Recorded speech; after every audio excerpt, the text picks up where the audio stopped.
Si uno parte hablando de marginales, debería posicionar a estos autores como productores de textos que están fuera de lo que podríamos llamar un discurso literario oficial.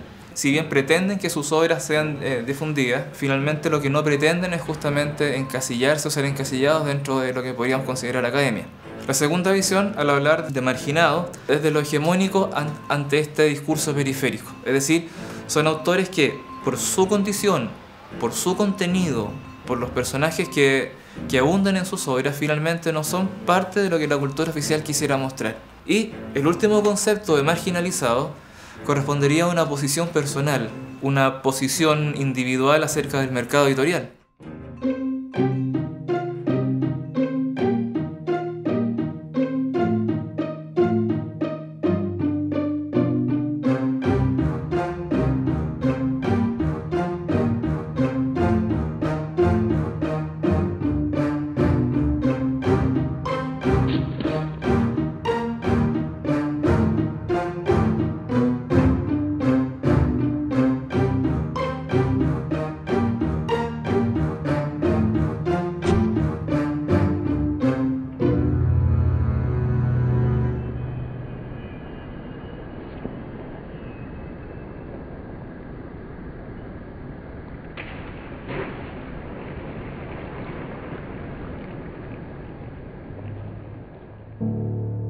Ribano presenta los valores del delincuente, es decir, el honor del delincuente. Ribano de alguna manera le da una voz, y le da una voz tan especial que tú te llegas a compenetrar con el personaje. Por lo tanto, la honorabilidad del delincuente o de la prostituta se ve de manifiesto, ¿cierto?, en la obra de Ribano. Cosa que para la época obviamente es sumamente compleja. El delincuente para el común de la gente es lo periférico, lo perdido, ¿cierto?, lo que me hace daño. Pero lo que hace Ribano es presentar este delito y esta honorabilidad del sujeto.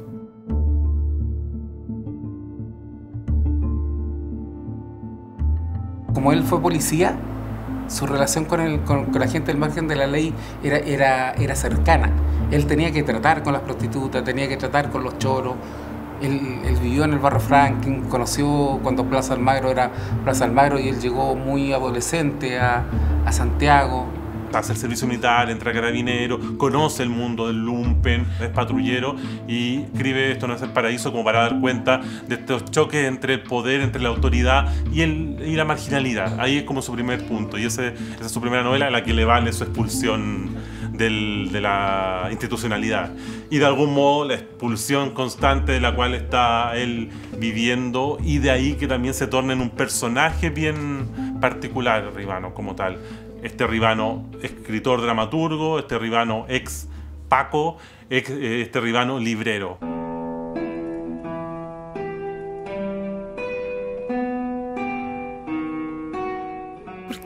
Cosa, ¿por qué echaron a mi papá de carabinero? Y yo decía, pero es que debieran haber agradecido a mi padre por este libro, porque realmente humaniza al carabinero. O sea, es un Paco con una realidad, con los mismos problemas, con las mismas carencias, con los problemas sociales, culturales, económicos, que cualquier persona y que cualquier trabajador. Entonces yo no podía entender por qué a mi papá lo habían echado, po.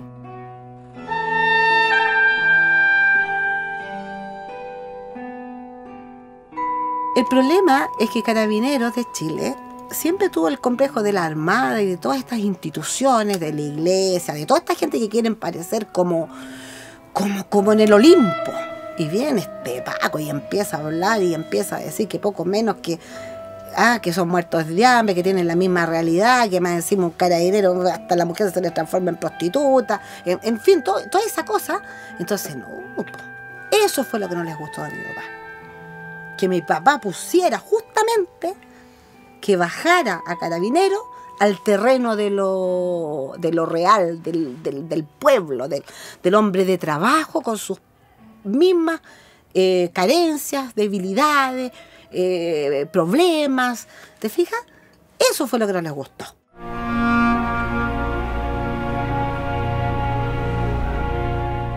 En un prólogo que yo siempre le dije desde que lo escribió, le dije, papá, es una obra magistral.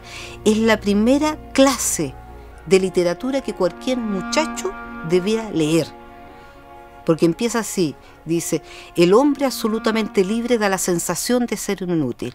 Yo soy libre, literariamente hablando, porque lo que escribo no tiene nada de premeditado. Solo empiezo y el personaje se va constituyendo a medida que el relato avanza.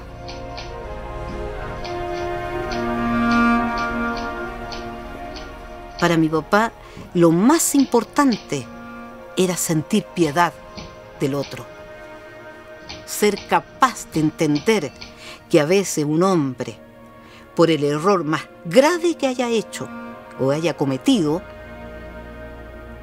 había un ser herido.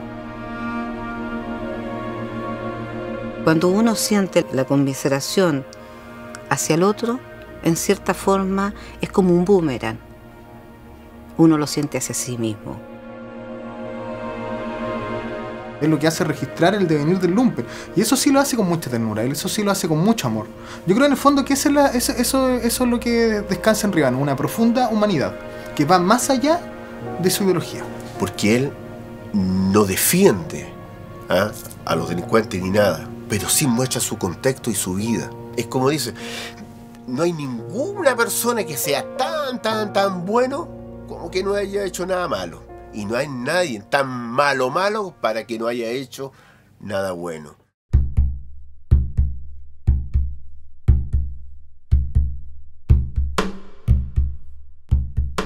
La Guardia la hizo en la cuarta, en la primera, en los sectores Barrio Franklin, San Diego, el centro. En la Real como carabinero tiene que haber agarrado muchas putas, a los fruteros, ¿me entiendes? Entonces, él, con su sentido de observación que tenía, fue creando, en base al lenguaje de estas personas vivas, se las traspasó a sus personajes.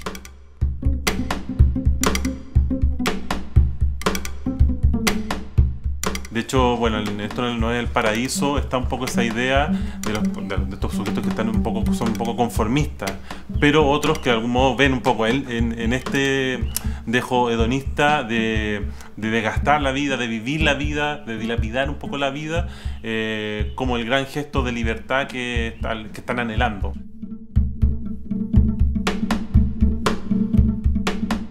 No es solo penuria. Yo creo que son personajes que de mucha penuria, de mucha precariedad, pero que terminan pasándolo muy bien. O sea, rozan de algún modo la felicidad a su manera. Y eso yo creo que es lo que gusta.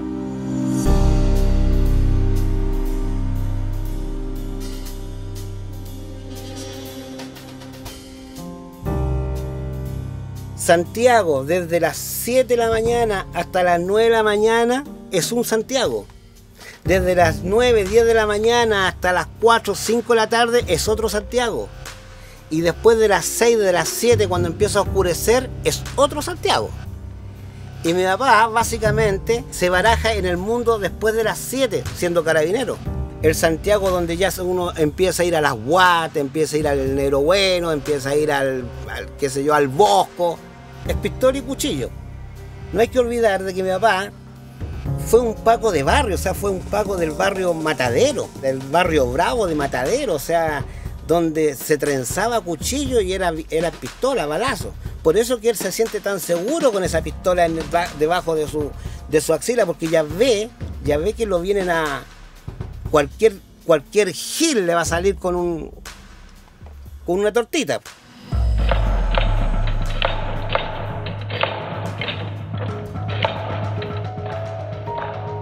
Yo trabajaba en ese tiempo en el Boletín de la Universidad de Chile y entre otras misiones que tenía allí era hacer una sección de reseñas, que no era crítica exactamente, sino que se daba cuenta de la aparición de un libro con una columna. Rivano nos llevó el libro a la universidad y mi jefe me pidió que yo hiciera una nota. Y yo hice una nota y Rivano estaba muy agradecido. No era un hombre que fuera de derecha. Claro, como carabinero no olvidemos que en Chile las Fuerzas Armadas y Carabineros no podían tener expresión política. No había prácticamente escritores de derecha en Chile. No, que abiertamente se declararan de derecha.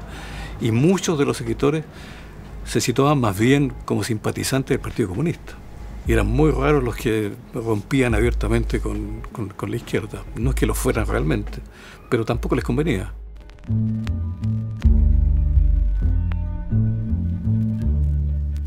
Mi papá siempre dijo que era chancho que no daba manteca. No pertenecía a una ideología, era un libre pensador, solo contra el mundo, porque las editoriales no lo editaban. Sus correligionarios, que eran los escritores, siempre lo miraban como en menos. Es que cuando tú vives la segregación, estás vacunado contra ella. John Dos Passos, escritor norteamericano, mucho mejor que Hemingway, para mi gusto, lee la novela El apuntamiento de Luz Ribano, porque él hablaba muy bien el español y lo escribía muy bien. Lee la novela de Ribano y la halla una maravilla. Pero como no conocía a nadie en Chile, escribo una carta, que es en el fondo un ensayo sobre la novela de Luz Ribano, la manda al diario El Mercurio. En el diario El Mercurio cierta persona la lee, la arruga y la tira a la basura. Y otro periodista, que era el que le entregó la carta y que sabía quién era Luz Ribano y quién era John Dos Passos, recoge la carta, la estira, la lee y se la regala a Luz Ribano. Así tú puedes ver cómo el canon trataba a Ribano, pero ¿por qué lo trataban así? Era única y exclusiva porque el Paco siempre fue autosuficiente. No entregaba su conciencia política por una edición, por una beca. No, él siempre fue enfermo de independiente. Y eso cae muy mal. Molesta que la persona tenga sus propias ideas. Si no estás en una capilla o en un partido político o hay un grupo económico que está detrás tuyo, no te lo perdonan. Eres un roto alzado, ese es el término. Ilustrado.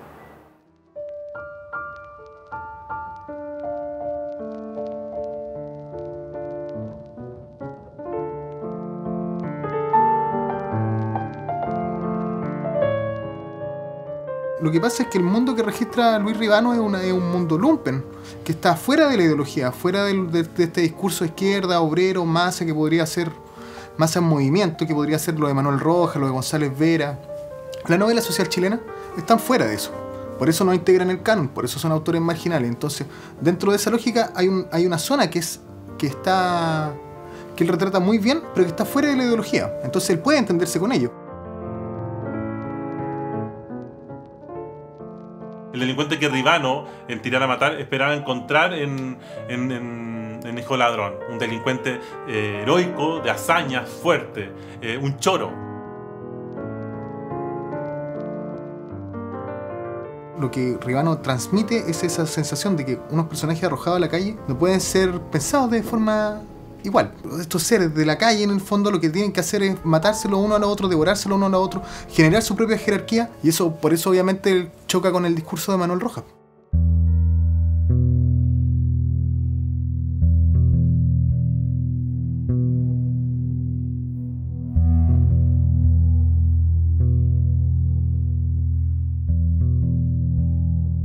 En este caso a veces se da la impresión de que los personajes se levantan, como en el caso del Rucio, que en el fondo es un mostacero que se levanta, se revela frente a eso y va a defender su barrio, y aunque sea casi accidentalmente, logra matar al choro. El Rucio y los Cuchillos se hizo en dos tandas. Primero, el Vinicio, que es el protagonista, viene del apuntamiento, en donde él, en el apuntamiento, mata a un barquillero que era homosexual. A raíz de eso, él llega a la Penny, donde dice: no hacía falta que nadie me explicara que el pato no era buena, era tieso de mecha y cuello para irse en collera. Bastaba verlo. Cuando ingresé a la Penny, traía ni que manso cartel porque se había echado un paco.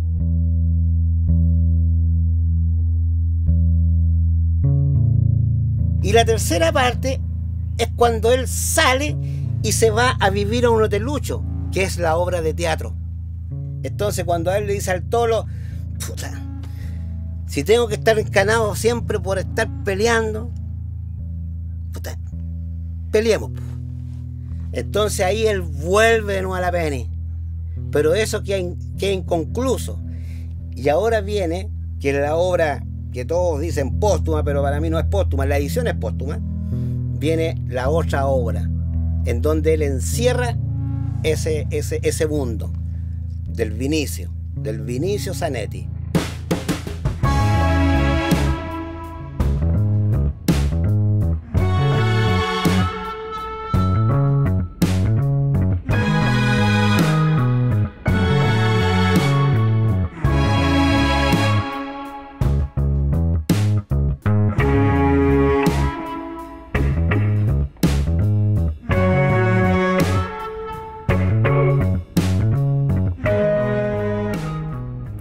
lenguaje de Ribano es directo, y eso es importante. Lo que él quiere plasmar ahí es la realidad cruda, y por lo tanto su lenguaje tiene que ser crudo, y eso para la época es transgresor. Eso rompe un poco los parámetros de lo que podíamos entender como bella literatura. Por lo tanto, cuando Ribano quiere hacer una realidad absoluta, tiene que presentarlo desde su lenguaje, desde su personaje y desde el honor del personaje. Por eso es sumamente cruda, y hasta el día de hoy jóvenes, ¿cierto?, se sienten atraídos y se sienten cercanos a ese tipo de literatura.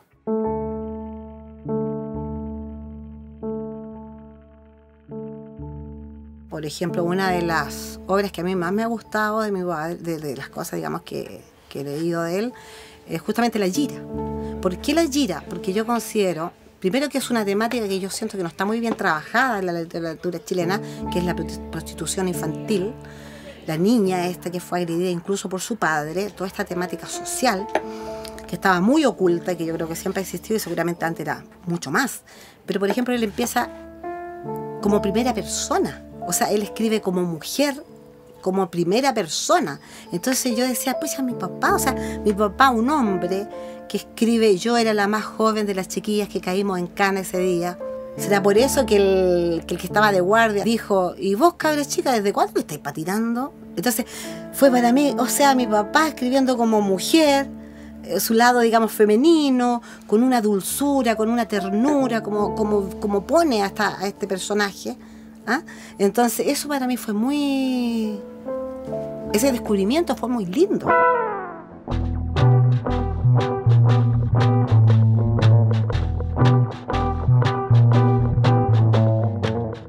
El amor por el teatro yo creo que fue una cosa circunstancial. Le pidieron que escribiera una obra de teatro. Tennyson Ferrada habla con Gustavo Meza y le dice que el Paco Ribano dialoga muy bien. Gustavo Meza conversa con mi papá y mi papá dice, ay, ¿qué son? Ya, listo, llegó y escribió 2 o 3 carillas, se las presentó. ¿Por qué no pone a los actores arriba del escenario para ver cómo se mueven los monitos? Así me aparecían los actores con sus parlamentos, los monitos. Veían los monitos, pasando 3 días, 3 páginas más. Después 3 páginas más. La cosa es que cuando llegó las últimas 3 páginas, la obra ya estaba ensayeta a terminar. Así empezó mi papá la dramaturgia. Se llamaba Rosicler, claro, porque fue la primera obra, y fue la primera obra que aparece con un lenguaje soez, como se podría decir. Es el lenguaje más común en Chile. Entonces, a él le prometían que esa obra, con suerte, duraba en cartelera 1 mes. Si está 1 mes en cartelera, es un éxito. Entonces mi papá le responde, si está menos de 1 año, para mí es un fracaso. Imagínate lo seguro que estaba. Y estuvo más de 3 años, a tablero vuelto, a tablero vuelto. Tú ibas a las funciones, jueves, viernes, sábado, domingo, lleno, lleno, lleno, lleno.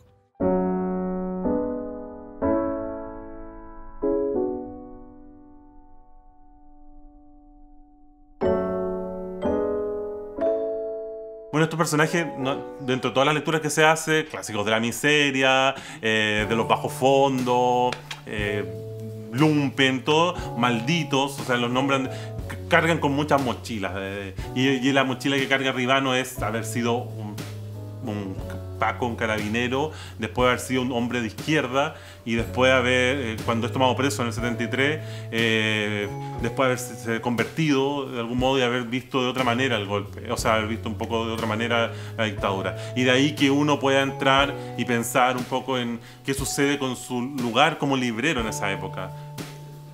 Los datos no están, pero la leyenda negra dice que Ribano, bueno, es el que uno de los que abastecía, lo dice Juan Cristóbal Peña, abastecía a Pinochet de libros. No era el directo, pero Ribano tenía un catálogo para Pinochet para abastecerlo de libros de marxismo y de política latinoamericana, sobre todo. Lo llamativo es porque es un librero que logra mantener los libros de marxismo desde el 73, siendo que eran quemados y eran perseguidos quienes los tenían.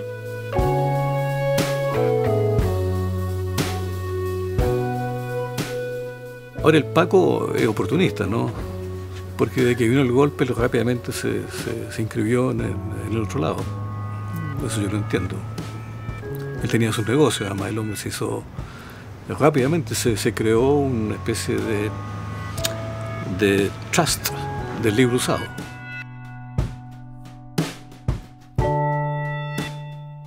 La importancia era la librería. Si se manejaban bien las librerías, él iba a estar feliz porque con esto podía retroalimentar sus ediciones, sus obras de teatro. Tienes que pensar que todas sus obras de teatro son pagadas por él mismo. Entonces, por eso que la mayor preocupación de él, más que su literatura, era esto.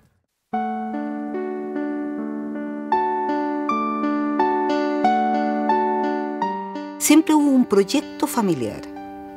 Y ese proyecto mi papá, cuando lo echaron de carabinero, lo tiró a la familia. Dijo, bueno, necesito mano de obra barata, que mejor que mis hijos. Y una educación en ese momento que no nos podía dar buena. Entonces dijo, acá ellos van a aprender un oficio y a la vez se van a cultivar. Siempre deseó que sus hijos pudieran ver algo más que el objeto, que el libro, sino que a través de los libros, la vida. A cada uno nos dio en la medida de lo que necesitábamos. Porque además nosotros nos íbamos dando cuenta de los aciertos, cómo la librería iba, creciendo, y el potencial que tenía la librería. Pero no solamente por una cosa económica. Uno, que nos sacó de la miseria, y dos, porque nos abrió un mundo y nos relacionó con un mundo.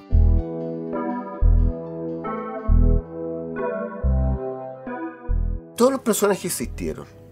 Una vez llegó el Yayo, el verdadero Yayo, que vivía en Italia, Lance Internacional. Y llegó acá y le dice, Paco, no sé si te acordáis de mí, weón. Lo queda mirando a mi papá y le dice, sí, vos soy el Yayo. Y llega y lo abraza. Estoy totalmente desilusionado de mi país. ¿Qué te pasa? Los choros de ahora, esos hueones no tienen moral. Nosotros éramos incapaces, hueón, de chorearle a un curado a la salida de un bar. Ahora los matan. Estos hueones son muy malos.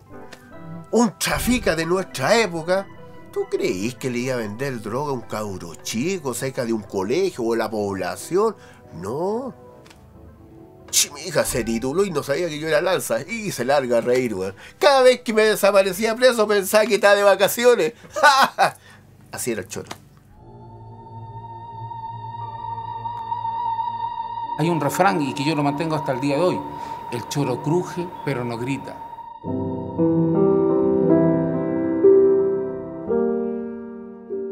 Significa que si tú estás metido en una acción en la cual tú lo aceptaste en forma consciente, si tú caes, caes tú solo. No cantas. O sea, hoy día no existen choros. No existen choros. El choro antiguo era respetado en su comunidad.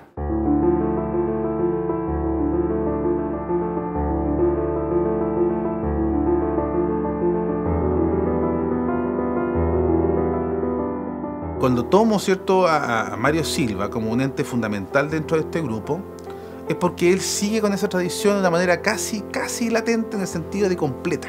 Tiene una historia de vida muy interesante, muy parecida también a la de Ribano.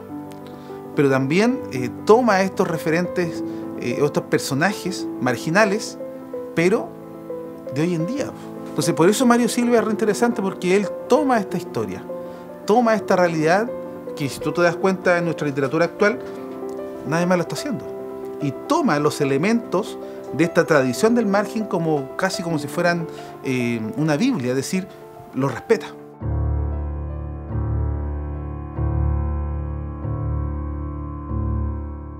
Escribo sobre lo que conozco y sobre lo que he vivido, porque para mí es súper importante la verosimilitud en la lectura.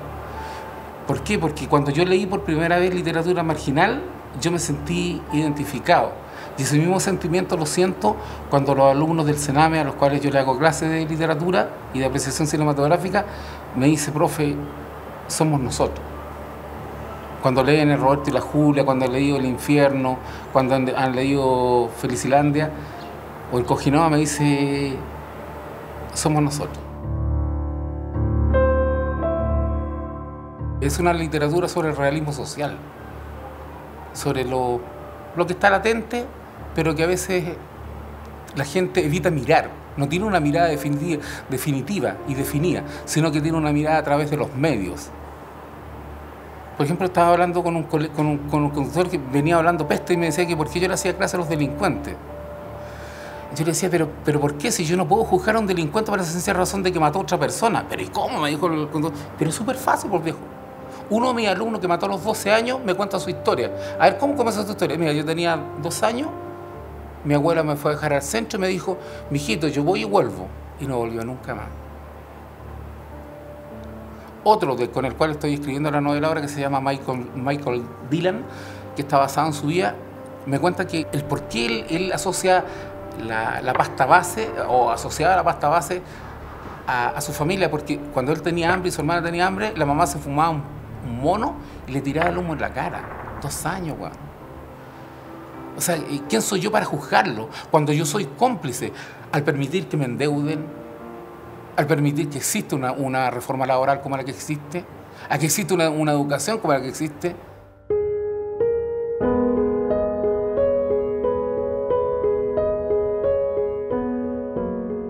La pobreza, amén de que han ido cambiando código, la situación siempre sigue siendo la misma, extrema. Entonces, cuando tú vives en la periferia, tú te das cuenta que ha cambiado la ropa, ha cambiado la alimentación, pero el concepto de pobreza sigue siendo el mismo, y son 2. 1, el bolsillo, y 2, el alma. Entonces, para mantener a la gente pobre, yo le tengo que enfermar el alma. Porque si no le enfermo el alma, el compadre puede pegarse la cachá, darse cuenta y revertir la situación. Constantemente al pobre lo mantienen amedrentado, la pérdida del trabajo, el endeudamiento.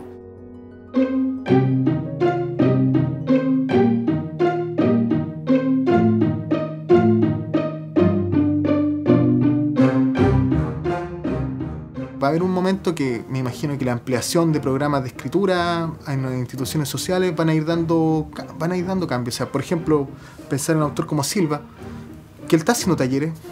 O sea, en algún momento van a aparecer escritores de ahí. ¿Qué mejor maestro que él podrían tener?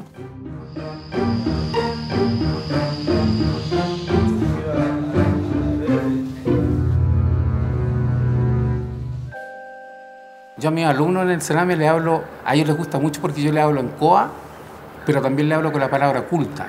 Y porque les digo yo a ellos que leyendo se adquieren mayor cantidad de palabras, y las personas científicamente probado que adquieren un mayor vocabulario son más inteligentes que el resto. Entonces yo le pregunto a usted, compadre, ¿qué es lo que quiere ser?